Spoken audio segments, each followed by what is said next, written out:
Welcome to Sai test series. Bihar current affairs के next series में चलते हैं। जो ये क्वेश्चंस बहुत ही इंपॉर्टेंट सेट किए गए, यानी आगामी किसी भी एग्जाम के लिए, जैसे 67 बीपीएससी हो, सीडीपीओ हो, बिहार एसआई हो, या आगामी किसी भी बिहार एग्जाम के लिए या करंट अफेयर्स बहुत ही इंपॉर्टेंट होंगे। आइए इन सभी क्वेश्चंस को बारीकी से रिकॉल करेंगे, एक एक बिंदु का विश्लेषण करेंगे, एक एक ऑप्शन को विश्लेषण करने का प्रयास करेंगे जो एग्जाम की दृष्टि से बहुत ही इंपॉर्टेंट होगा। आइए इस सभी क्वेश्चन को बारीकी से देखते हैं, क्या क्वेश्चन सेट किए गए और आगामी एग्जाम के लिए क्या इसमें इंपॉर्टेंट हो सकता है। आइए सभी क्वेश्चन को रिकॉल करते हैं। सबसे पहले, हाल ही में बिहार के बांका जिले में रोपवे का उद्घाटन किया गया, वो भी नीतीश कुमार यानी माननीय मुख्यमंत्री के द्वारा किए गए। तो पूछा गया यहाँ पे वो किस तिथि को किया गया था, किस तिथि को यह रोपवे का उद्घाटन बांका जिले में यानी बौसी में ये किए गए थे। बौसी में यानी बांका जिले के बौसी में मंदार हिल का आप नाम सुने होंगे, जो पर्यटक की दृष्टि से एक महत्वपूर्ण स्थान रखे हुए हैं। यह रोपवे का उद्घाटन वहाँ पे माननीय मुख्यमंत्री के द्वारा 21 सितंबर 2021 को किया गया। 21 सितंबर 2021 को, यानी ऐसे समझिएगा यह बिहार का पर्यटक स्थल में देखा जाए तो राजगीर के बाद दूसरा ऐसा पर्यटक स्थल बन गया जहाँ पे रोपवे का उद्घाटन कर दिया गया। यानी पहला स्थान यदि पूछे कभी बिहार में तो यह राजगीर में रोपवे का उद्घाटन किए गए थे, और दूसरा बांका जिले के बौसी में मंदार हिल का आपने नाम सुना होगा, इस पर्यटक स्थल पे रोपवे का उद्घाटन कर दिया गया। आइए इसमें और बारीकी से जानने का प्रयास करते हैं। सबसे पहले देखा जाए, इस रोपवे का जो शिलान्यास किया गया था, यानी आधारशिला जो रखी गई थी बनाने का, उसमें जो मुख्यमंत्री थे जीतन राम मांझी थे। यानी देखा जाए 20 जनवरी 2014 को 20 जनवरी 2014 को ही इस रोपवे को बनाने का आधारशिला रखा गया था। लेकिन उसके बाद मुख्यमंत्री नीतीश कुमार के द्वारा देखा जाए नवंबर 2017 में इस रोपवे को बनाने का प्रारंभ कर दिया गया था। और अभी हाल ही में देखा जाए तो 2021 में, यानी 21 सितंबर 2021 को इस रोपवे का उद्घाटन कर दिया गया, यानी यह रोपवे स्टार्ट कर दिए गए हैं। इस दिन ही देखा जाए 21 सितंबर 2021 को मुख्यमंत्री नीतीश कुमार के द्वारा यहाँ जो रोपवे का उद्घाटन किए गए ना, और इसके अलावा भी 6 ऐसे रोपवे थे बिहार में पर्यटक स्थल में जहाँ पे और शुभारंभ किया गया। यानी राजगीर और बांका जिले में जो बौसी में जो रोपवे का उद्घाटन किया गया, इसके अलावा और 6 पर्यटक स्थल में रोपवे का उद्घाटन कर दिए गए। यानी बिहार में अभी पर्यटक स्थल की दृष्टि से देखा जाए ना, तो राजगीर के बाद बौसी में मंदार हिल जो है वहां पे रोपवे का उद्घाटन कर दिया गया, यानी 21 सितंबर 2021 को। इस क्वेश्चन को रिकॉल किया जाए, क्वेश्चन ऑप्शन नंबर 2 इस क्वेश्चन का आंसर हो जाएंगे। और क्वेश्चन नंबर 2 पे चलते, जो इंपॉर्टेंट पूछा गया है, बोला गया है हाल ही में बिहार राज्य में खुले में शौच जाने से लोगों को रोकने के लिए कौन सी अभियान शुरू की गई है, कौन से अभियान का शुरुआत किया गया है। तो देखा जाए यह अभियान स्वच्छ गांव हमारा गौरव अभियान है। स्वच्छ गांव हमारा गौरव अभियान है, जो फिर से देखा जाए बिहार सरकार के द्वारा यह खुले में शौच जाने से लोगों को रोकने के लिए स्टार्ट कर दिया गया है। सबसे पहले एक चीज को समझिएगा, केंद्र सरकार के द्वारा यानी प्रधानमंत्री के द्वारा सबसे पहले खुले में शौच जाने से रोकने के लिए देखा जाए तो एक इस अभियान को लाया गया था, यानी एक अभियान को लाया गया था जो 20 अक्टूबर 2014 को ही उन्होंने घोषणा किया था। यानी खुले में शौच मुक्त भारत बनाने के लिए सबसे पहले उन्होंने जो अभियान को लाया था वो 20 अक्टूबर 2014 को ही लाए थे, 20 अक्टूबर 2014 को। और इस बार बिहार सरकार ने में देखा जाए तो खुले में शौच मुक्त बनाने के लिए एक महत्वपूर्ण योजना लेके आया है, जिसका नाम है स्वच्छ गांव हमारा गौरव अभियान। इसमें 2-3 क्वेश्चन और याद रखने की प्रयास कीजिएगा जो इंपॉर्टेंट है। कभी ऐसा क्वेश्चन बिहार में पूछा जाए कि बिहार का कौन सा ऐसा पहला प्रखंड था जो खुले में शौच मुक्त होने वाला पहला प्रखंड बन गया था, तो हमेशा रोहतास का एक प्रखंड का नाम आता है संझौली। रोहतास के एक प्रखंड का नाम आता है संझौली। या संझौली प्रखंड देखा जाए बिहार का ऐसा पहला प्रखंड बन गया जो खुले में शौच मुक्त प्रखंड बन गए थे। वहीं कभी ऐसा एग्जाम पूछे कि बिहार में ऐसा कौन सा पहला जिला जो खुले में शौच मुक्त होने वाला जिला बन गया था, तो वो सीतामढ़ी थे। लेकिन यहाँ क्वेश्चन से पूछा गया तो कौन सी अभियान स्टार्ट की गई ना, तो स्वच्छ गांव हमारा गौरव अभियान। यानी इस क्वेश्चन को रिकॉल किया जाए तो ऑप्शन नंबर 1 आंसर हो जाएंगे। और क्वेश्चन नंबर 3 में चलते हैं, जो पूछा गया है, बोला गया है हाल ही में बिहार से संबंधित निम्नलिखित में किस या किन शिक्षकों को राष्ट्रीय शिक्षक पुरस्कार 2021, बहुत ही इंपॉर्टेंट है, ध्यान दीजिएगा, राष्ट्रीय शिक्षक पुरस्कार 2021 के लिए चुना गया है। तो जो चुने गए हैं ना वो चंदना दत्त हैं और हरिदास शर्मा है। चंदना दत्त और हरिदास शर्मा है। देखा जाए इस बार राष्ट्रीय पुरस्कार जो शिक्षकों को दिए गए ना, इसमें लगभग 44 शिक्षकों को शामिल किया गया था, 44 शिक्षकों को शामिल किया गया था। और ये 5 सितंबर को दिल्ली में राष्ट्रपति के द्वारा दिए गए थे। 5 सितंबर को दिल्ली में राष्ट्रपति के द्वारा ये दिए गए थे पुरस्कार, जिसमें चंदना दत्त और हरिदास शर्मा देखा जाए तो इस पुरस्कार में सम्मिलित थे। चंदना दत्त और हरिदास शर्मा। इसमें 2-3 ऑप्शन पॉइंट को और याद रखने के प्रयास कीजिएगा। हरिदास शर्मा जैसे नाम आता है ना, तो यह बिहार के कैमूर जिले के राजकीय विद्यालय के शिक्षक हैं। यानी बिहार के कैमूर जिले के राजकीय विद्यालय के हरिदास शर्मा शिक्षक हैं। और वहीं चंदना दत्त देखा जाए ना, तो यह मधुबनी जिले से शिक्षिका हैं। मधुबनी जिले की चंदना दत्त ये शिक्षिका हैं। और हरिदास शर्मा यदि कभी एग्जाम पूछे तो कैमूर जिले के राजकीय विद्यालय में ये शिक्षक पे प्राचीन है। तो इस क्वेश्चन में देखा जाए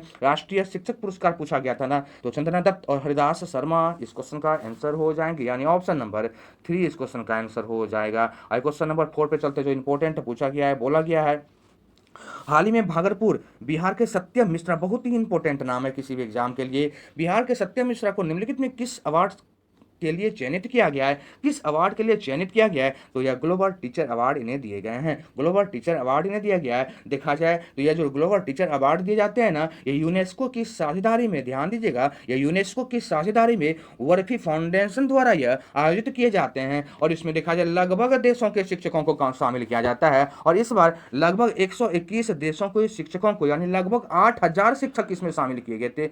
लगभग 8000 शिक्षक शामिल किए गए थे जो 121 देश से संबंधित थे। और इसमें देखा जाए भारत की तरफ से 2 ऐसे शिक्षक थे जिन्हें यह ग्लोबल टीचर अवार्ड दिया गया। तो पहला नाम सत्यम मिश्रा जो भागलपुर से संबंधित है, इन्हें ग्लोबल टीचर अवार्ड दिया गया। ग्लोबल टीचर अवार्ड दिए गए थे सत्यम मिश्रा को। और दूसरा नाम याद रखिएगा, हैदराबाद की एक शिक्षिका है, हैदराबाद की एक शिक्षक जिसका नाम है मेघना मोसुनरी। और सत्यम मिश्रा को इस बार यूनेस्को की साझेदारी में वर्बी फाउंडेशन के द्वारा ग्लोबल टीचर अवार्ड से सम्मानित किया गया। इस बार लगभग 8000 शिक्षकों को शामिल किए गए थे, जिसमें भारत की ओर से इन दोनों शिक्षकों को भी शामिल किया गया, यानी सत्यम मिश्रा और हैदराबाद की एक शिक्षिका है जिसका नाम है मेघना मोसुनरी। तो इस क्वेश्चन में देखा जाए तो ऑप्शन 1 आंसर हो जाएंगे। क्वेश्चन नंबर 5 पे चलते हैं, जो इंपॉर्टेंट पूछा गया है, बोला गया है हाल ही में मिली मंजूरी के अनुसार बिहार में मेडिकल, इंजीनियरिंग और खेल विश्वविद्यालय, जी अभी हाल ही में देखा जाए ना, तो बिहार सरकार के द्वारा इन 3 विश्वविद्यालय का निर्माण करने की घोषणा की गई है, जिसमें मेडिकल कॉलेज, इंजीनियरिंग विश्वविद्यालय और खेल विश्वविद्यालय होंगे। तो देखा जाए यहाँ पूछा गया है इन तीनों का, यानी बिहार में जो मेडिकल कॉलेज खुलेंगे, मेडिकल विश्वविद्यालय बन रहे हैं,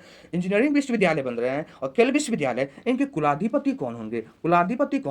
तो जो कुलाधिपति होंगे इन तीनों विश्वविद्यालय के ना, तो वो नीतीश कुमार होंगे, यानी माननीय मुख्यमंत्री इसके कुलाधिपति होंगे। आप पहले ऐसे जानते होंगे कोई भी विश्वविद्यालय का जो कुलपति होते थे वो राज्यपाल होते थे, लेकिन देखा जाए इस बार जो यह बिहार में मेडिकल विश्वविद्यालय, इंजीनियरिंग और खेल विश्वविद्यालय खोलने का निर्णय लिया गया ना, इन तीनों विश्वविद्यालय का देखा जाए तो जो चांसलर यानी कुलाधिपति होंगे ना, वो खुद मुख्यमंत्री नीतीश कुमार ही होंगे। फागू चौहान वर्तमान में देखा जाए बिहार के राज्यपाल हैं और शक्तिकांत दास और रामनाथ कोविंद से आप लोग परिचित होंगे। इस क्वेश्चन का आंसर देखा जाए ऑप्शन नंबर सी हो जाएंगे। क्वेश्चन नंबर 6 पे चलते हैं, पूछा गया निम्नलिखित में कौन हाल ही में लघु उद्योग भारती का अध्यक्ष बनाए गए हैं? लघु उद्योग भारती का अध्यक्ष बनाए गए हैं, तो यह रविंद्र प्रसाद सिंह हैं। रविंद्र प्रसाद सिंह देखा जाए तो अगले 2 साल के लिए रविंद्र प्रसाद सिंह लघु उद्योग भारती का अध्यक्ष बनाए गए हैं। आइए और भी इस ऑप्शन को रिकॉल करेंगे जहां जो ऑप्शन दिए गए हैं। सबसे पहले देखा जाए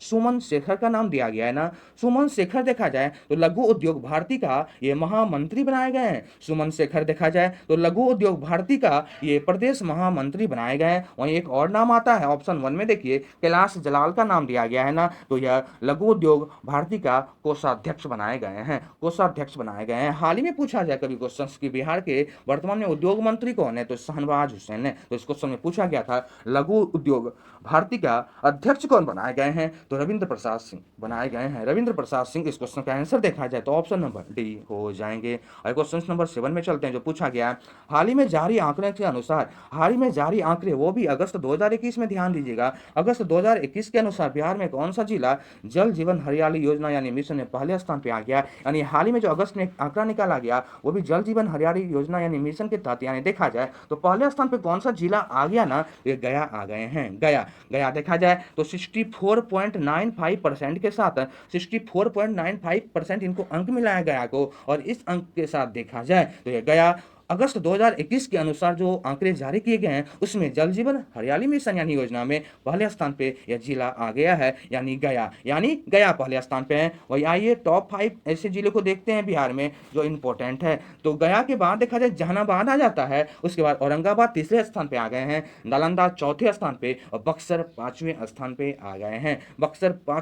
आ गए हैं। जल जीवन हरियाली मिशन देखा जाए तो बिहार में मुख्यमंत्री के द्वारा 26 अक्टूबर 2019 को ही घोषणा किया गया था। और इस बार अगस्त 2021 में जो डाटा निकाला गया ना, तो इसमें गया पहले स्थान पे, जहानाबाद दूसरे स्थान पे, औरंगाबाद तीसरे स्थान पे, नालंदा चौथे स्थान पे और बक्सर 5वें स्थान पे आ गए हैं। इस क्वेश्चन में पहला स्थान पूछा गया था ना, तो गया हो जाएंगे, गया हो जाएंगे। यानी इस क्वेश्चन को देखा जाए तो ऑप्शन नंबर डी आंसर हो जाएगा। आइए क्वेश्चन नंबर 8 पे चलते हैं, जो इंपॉर्टेंट पूछा गया है। बोला गया हाल ही में जारी नेशनल इंस्टीट्यूशनल रैंकिंग फ्रेमवर्क 2021 कि ताजा रैंकिंग में बिहार के किस शिक्षण संस्थानों को जगह मिला है, किस शिक्षण संस्थानों को जगह मिला है ना, इंस्टीट्यूशनल रैंकिंग फ्रेमवर्क 2021 में जो जगह दिए गए हैं जिन शिक्षण संस्थान को, वो भी बिहार का, वो आईआईटी पटना है और एनआईटी पटना है। यानी दोनों आंसर हो जाएंगे, आईआईटी पटना और एनआईटी पटना। आईआईटी पटना और एनआईटी पटना दोनों स्थान आ गए। यानी ऐसे समझिएगा, इंस्टीट्यूशनल रैंकिंग फ्रेमवर्क जो अभी रैंकिंग जारी किए हैं 2021 का, इसमें आईआईटी पटना और एनआईटी पटना दोनों का स्थान दिया गया। ऐसे समझिएगा, अभी हाल ही में देखा जाए ना, तो भारत के टॉप 100 यूनिवर्सिटी का क्रम जारी किया गया था, जिसमें आईआईटी मद्रास पहले रैंक पे आए थे। तो आईआईटी पटना याद रखिएगा, इसमें आईआईटी पटना को जो रैंक दिया गया था भारत की टॉप 100 यूनिवर्सिटी में, 51 रैंक पे रखे गए थे आईआईटी पटना को, 51 रैंक रखे गए थे आईआईटी पटना को। और देखा जाए ये इंस्टीट्यूशनल रैंकिंग फ्रेमवर्क 2021 का जो रिपोर्ट आया है ना, इसमें यदि कभी पूछे कि एनआईटी पटना का जो इंजीनियरिंग डिपार्टमेंट में रैंक आया, इंजीनियरिंग विभाग में जो रैंक आया है, वो 21वां रैंक आया है, 21वां रैंक आया है। और टॉप 100 यूनिवर्सिटी का भी एग्जाम पूछे तो आईआईटी पटना का जो रैंक है ना, 51 है, 51। यानी इस क्वेश्चन को यदि रिकॉल कीजिएगा तो ऑप्शन ए और बी दोनों होंगे, यानी आईआईटी पटना, एनआईटी पटना दोनों इस क्वेश्चन का आंसर हो जाएगा। क्वेश्चन नंबर 9 पे चलते हैं, जो पूछा गया है। बोला गया है हाल ही में बिहार के किस अस्पताल में मानव स्वास्थ्य संबंधी परीक्षण, बिहार के किस अस्पताल में मानव स्वास्थ्य संबंधी परीक्षण के लिए सुपर कंप्यूटर परम बुद्धा का प्रयोग करने का निर्णय लिया गया है। तो यह परम बुद्धा का जो प्रयोग करने का निर्णय लिया गया है ना,